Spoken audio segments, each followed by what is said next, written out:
अहिले गृहमन्त्रीदेखि सबै एयरपोर्ट खानीदेखि ठुला ठुला भवन बनाएर चाहिँ नि कमिसन खानीदेखि ठुला अनावश्यक सडक बनाएर कमिसन खानीदेखि होइन अनावश्यक विदेशबाट ऋण लिएर देशलाई डुबाउनेदेखि कृषि अनुदान लिएर चाहिँ नि कृषि अनुदान जनताले नपाएर सीमित व्यक्तिले खानेदेखि यी सबैलाई आयोग गठन गरेर कारबाही गर्नुपर्छ। मिडियाले एउटा व्यक्तिले कसैमाथि आरोप लगायो कुनै पनि प्रश्न उठायो भने त्यो प्रश्नलाई जस्टिफाई गर्नु सक्छ होइन, तर जस्टिफाई नगरिकन हामीले कुरा उठाउन हुँदैन जुन अहिलेसम्म देखिएको छ। तसर्थ हामीले जो नजिर हामीले बनायौँ सदनमा राजीनामा माग्ने र राजीनामा दिने त्यो सुरुवातबाट नै गल्ती भएको। अहिले प्रतिपक्षवादी पार्टीले 64देखि यतिसम्मको गृह मन्त्रालयमा वा एयरपोर्टमा भएको छानबिन गरौँ भनेको छ।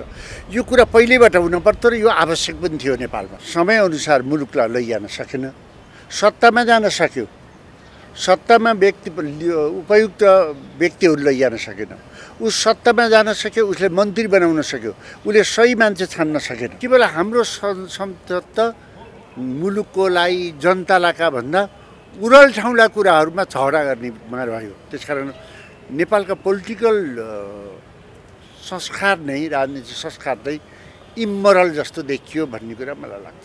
सधैँ जुवाडी खेलेर जनताका मुद्दा बोल्ने भन्दा पनि स्थगन हुने विवाद हुने थलो भयो। कसरी हेर्नुहुन्छ?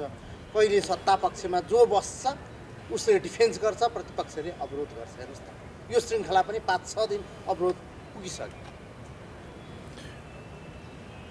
प्रजातान्त्रिक संस्कार संस्कृति र विधिको शासन संसदीय विधि व्यवस्थामा तर्क र विचार महत्त्वपूर्ण हुन्छ, मूल्य र मान्यता नैतिकता महत्त्वपूर्ण हुन्छ। तर यसलाई हामीले एउटा नजिरको रूपमा लैजान पर्थ्यो। संसदलाई हामीले कस्ता कुरा सदनमा उठाउने, कस्ता कुरामा सदनमा लाई महत्त्व दिने भन्ने कुरा नै हामीसँग भएन। के बेला हाम्रो संसद त मुलुकको लागि जनतालाका भन्दा उरल ठाउँला कुराहरूमा झगडा गर्ने भयो। त्यसकारण नेपालका पोलिटिकल संस्कार नै राजनीतिक संस्कार नै इमोरल जस्तो देखियो भन्ने कुरा मलाई लाग्छ। जस्तो यो के होला? गृहमन्त्रीको विषय आइरहेको छ, कङ्ग्रेसमा पनि फेरि दुई किसिमका मतहरू देखिएका छन्। के लाग्छ तपाईँलाई? के लाग्छ? तपाईँ त धेरै दिनपछि उपचारपछि फर्किनु भएको छ। कुनै पनि केस प्रमाणित हुनुपर्छ। कसैलाई पनि आरोप लगाउँदैमा आज एउटा मिडियाले एउटा व्यक्तिले कसैमाथि आरोप लगायो कुनै पनि प्रश्न उठायो भने त्यो प्रश्नलाई जस्टिफाई गर्नु सक्छ होइन, तर जस्टिफाई नगरिकन हामीले कुरा उठाउन हुँदैन जुन अहिलेसम्म देखिएको छ। तसर्थ हामीले जो नजिर हामीले बनायौँ सदनमा राजीनामा माग्ने र राजीनामा दिने त्यो सुरुवातबाट नै गल्ती भएको भन्ने कुरा मलाई लाग्छ। र अहिले हिजोसम्म प्रतिपक्ष पार्टीले गृहमन्त्रीको राजीनामा मागेका थिए। अहिले प्रतिपक्षवादी पार्टीले 64देखि यतिसम्मको गृह मन्त्रालयमा वा एयरपोर्टमा भएको छानबिन गरौँ भनेको छ। यो कुरा पहिल्यैबाट हुनुपर्थ्यो र यो आवश्यक पनि थियो। नेपालमा कोही जोगिनी कोही बस्ती भन्दा पनि सबै जसले गलत गरेको छ उसलाई छानबिन गर्ने र गलत नगरेको मान्छेलाई पुरस्कृत गर्ने, गलत गरेकोलाई दण्डित गर्नुपर्छ। त्यो नगरिकन हाम्रो मुलुक बन्दैन भन्ने कुरा मलाई लाग्छ। श्रममेन पछिका सम्पूर्ण गृहमन्त्रीलाई छानबिन गर्दा हुन्छ। अहिले गृहमन्त्रीदेखि सबै एयरपोर्ट खानीदेखि ठुला ठुला भवन बनाएर चाहिँ नि कमिसन खानीदेखि ठुला अनावश्यक सडक बनाएर कमिसन खानीदेखि होइन अनावश्यक विदेशबाट ऋण लिएर देशलाई डुबाउनेदेखि कृषि अनुदान लिएर चाहिँ नि कृषि अनुदान जनताले नपाएर सीमित व्यक्तिले खानेदेखि यी सबैलाई आयोग गठन गरेर कारबाही गर्नुपर्छ, नत्र यो मुलुक बन्दैन। जस्तो माननीयज्यू दुईटा ठुला दल मिलेर यो राजनीतिक अस्थिरतालाई चिर्छन्, जनतामा आशा अपेक्षा जगाउँछन् भनेर हेरिएको सरकार, दुई ठुला दलको सरकार विवादमा मात्रै तानिएको छ। यसले के सन्देश दिइरहेको छ जनतालाई? हाम्रो पुराना नेताहरू जसले लामो समयसम्म सत्ता सञ्चालन गरिरहनु भएको छ, जसले सत्ताका निम्ति व्यक्तिहरू मनोनित गरिरहनु भएको छ, नियुक्ति गरिरहनु छ, उहाँहरूसित राज्य सञ्चालन गर्न सक्ने र सही व्यक्ति सही ठाउँमा राख्न सक्ने योग्यता र क्षमता देखिएन।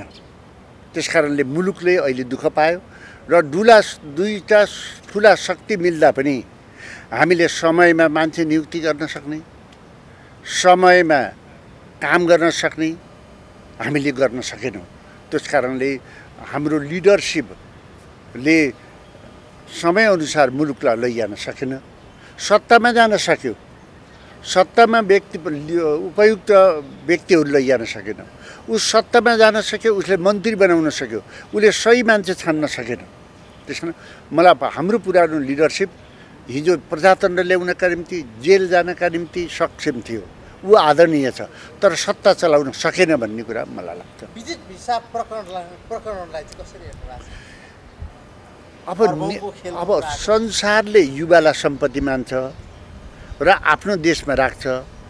हाम्रो देशले नेपालमा रोजगार दिने, उद्योग धन्दा चलाउने, विश्वविद्यालय राम्रो बनाउने, स्कुलहरू राम्रो बनाउने, प्राविधिक शिक्षा राम्रो गराउन छोडेर युवा बेचेर खाने मान्छे यो 21औं शताब्दीमा त्योभन्दा अयोग्य र असक्षम केही होइन, कोही हुँदैन भन्ने कुरा मलाई लाग्छ। उहाँले बोल्न पाउने कुरा त्यो न्यूनतम कुरा हो, त्यो दिनु पर्थ्यो। उहाँहरूले आज पनि त्यो कुरा अस्वीकार गर्नुभयो। हामीले यति पनि भन्यौँ, माननीय गृहमन्त्रीज्यू बोल्नुहुन्छ, त्योभन्दा अगाडि तपाईँहरू सबै बोल्नुहोस्, हामी पनि सबै बोल्छौँ, सबै दलहरू बोलाउँ। माननीय गृहमन्त्रीजीलाई भन्नुपर्ने हाम्रा आफ्ना आफ्ना कुरा पनि भनौँ, उहाँको कुरा सुनाउँ। त्यसपछिका बिजनेसमा के गर्ने भन्ने कुरा बरु दोस्रो चरणमा छलफल गरौँला। यति गरौँ भन्दा पनि उहाँहरू तयार हुनु भएन। संसदमा गृहमन्त्रीलाई सुन्नै तयार नहुने र गृहमन्त्रीलाई लगातार राजीनामा र समितिको मात्रै अडान जे राखिरहनु भएको छ, यो कुरा गलत छ। त्यसकारण म प्रष्ट शब्दमा भन्न चाहन्छु, कुनै कन्फ्युजन रहनु परेन। उहाँहरूले असाध्यै हल्का तरिकाबाट, असाध्यै अपरिपक्व तरिकाबाट संसदलाई गतिरोध कायम राख्ने नियतका साथ, संसद चल्न नदिने नियतका साथ, उद्देश्यका साथ नै प्रायोजित ढङ्गबाट उहाँहरूले यो दुवै विषय जुन असम्भव छ उठाइरहनु भएको छ। र गृहमन्त्रीज्यूको यो देशमा संविधान बमोजिम बनेको आयोग, संवैधानिक आयोगले छानबिन गरिराखेका छ, अनुसन्धान गरिराखेका छ। त्योभन्दा ठुलो संसदमा केही सांसदहरूले माग गरेर बनेको समिति हुनसक्छ, हुन सक्दैन। त्यसकारणले गर्दा समिति बन्ने अवस्था पनि जबसम्म संवैधानिक आयोगले गरिरहेको छानबिन त्यसको रिपोर्ट आउँदैन, यस बारेमा कुनै समिति बन्ने अवस्थामा पुग्ने स्थिति देखिँदैन, एकदम यो प्रष्ट शब्दमा। दोस्रो कुरा, माननीय गृहमन्त्रीजीका बारेमा सार्वजनिक रूपमा कसैले प्रश्न गर्यो, त्यो प्रश्नको जवाफ पार्लियामेन्टबाट दिन्छु पटक पटक भनिरहनु भएको छ। त्यो अवसर अपोजिसनले दिइरहनु भएको छैन, त्यो कुरा सुनाउँ, त्यसका आधारबाट अगाडि बढ्छौँ। र माननीय गृहमन्त्रीजीको राजीनामा पनि हुने कुरा छैन। अहिले उहाँहरूले भनेको जस्तो कुनै समिति बन्ने कुरा पनि हुन सक्दैन। उहाँहरूले आफूले जुन ढङ्गले अपरिपक्व तरिकाबाट माग राख्नुभयो, विषय उठाउनु भयो, उहाँहरूले यसलाई पुनर्विचार गर्नुपर्छ। उहाँहरू यसबाट पछि हट्नुपर्छ र संसदको गतिरोध खुलाउने कुरामा उहाँले भूमिका खेल्नुपर्छ।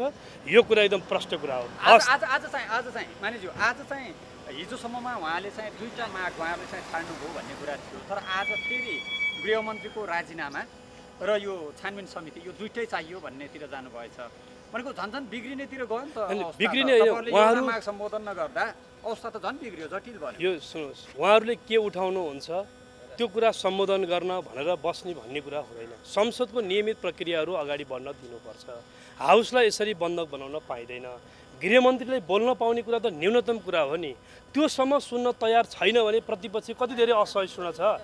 सरकारलाई संसदको गेटबाट थुनेर संसद प्रभावकारी ढङ्गले चाहिँ अगाडि जान्छ। सरकारलाई संसदमा यस प्रकारले प्रमुख प्रतिपक्ष लगायत विपक्षीहरूले गेटैमा बसेर थुनछेक गर्न पाउँदैन। विद्यमान संविधान र कानुन प्रबन्धहरूले पनि दिँदैन। त्यसकारणले गर्दा संसदीय अभ्यास र मान्यतालाई उहाँहरूले स्वीकार गर्ने कि नगर्ने, त्यसकारण आज हिजो एउटा कुरा गर्नुहुन्छ, आज अर्को कुरा गर्नुहुन्छ। त्यसकारण उहाँहरूको सजिलोको लागि देश चल्ने होइन, उहाँहरूको सुविधाका लागि संसदमा जे भन्नुहुन्छ त्यो कुरा गर्ने होइन। त्यसकारण हरेक व्यक्तिको सरुवाबाट, हरेक व्यक्तिका नियुक्ति, हरेक व्यक्तिका चाहिँ बर्खास्ती वा पदोन्नतिमा संसदमा विषय बनाएर जान सकिँदैन। त्यसले गर्दाखेरि उहाँहरूले आफ्नो माग मुद्दा उठाउनुहोस्, यसमा हाम्रो आपत्ति छैन। तर म के प्रष्ट शब्दमा भन्न चाहन्छु भने सरकारले, माननीय गृहमन्त्रीजीले यो संसदमा उहाँका बारेमा प्रश्न उठ्यो, उहाँले जवाफ दिन पाउनुपर्छ। जवाफ दिएपछि उहाँको कुराबाट धेरै कुरा चित्त बुझ्ने अवस्था आउन सक्छ। त्यसकारणले गर्दा र अर्को कुरा म फेरि पनि भन्न चाहन्छु, अख्तियार दुरुपयोग अनुसन्धान आयोग भनेको संविधान बमोजिम बनेको आयोग हो। हामी सबैले स्वीकार गरेको आयोग हो। संविधानले गठन गरेको संरचना हो। यसले अनुसन्धान प्रक्रिया अगाडि बढाइरहेको छ, छानबिन गरिरहेको छ, अध्ययन गरिरहेको छ।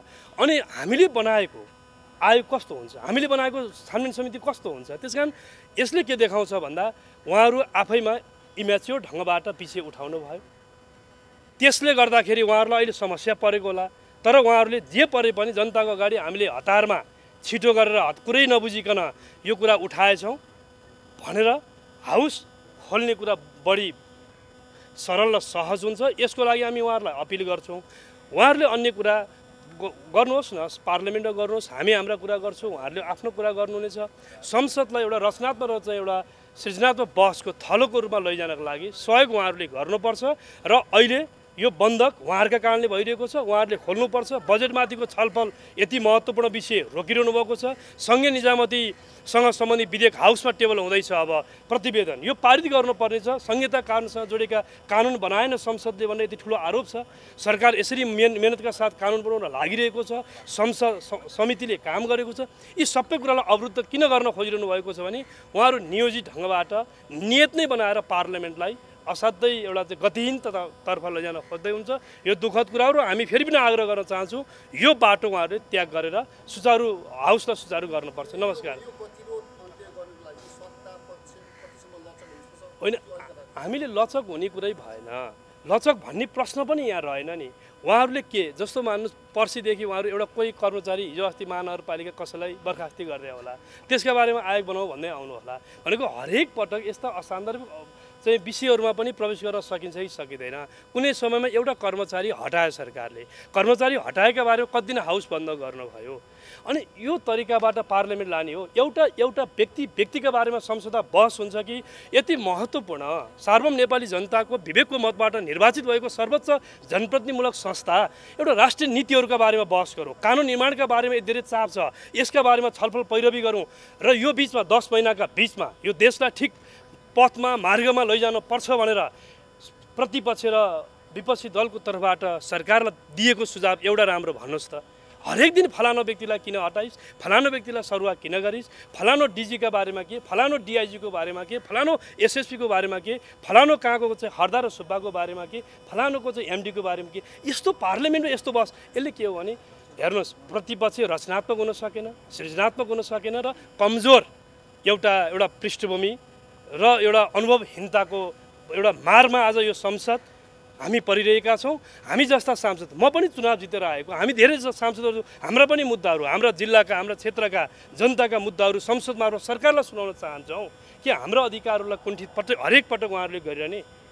यस कारणले गर्दा उहाँहरूको निगाहबाट हाउस चल्ने यो परिस्थिति अन्त्य गर्नुपर्छ। फेरि पनि हामी भन्न चाहन्छौँ, हामी फेरि पनि उहाँहरूले समय माग्नुभएको छ, माग्नुहोस्। आज हामीले हाउसमा सूचना तास गरेर स्थगित गर्यौँ।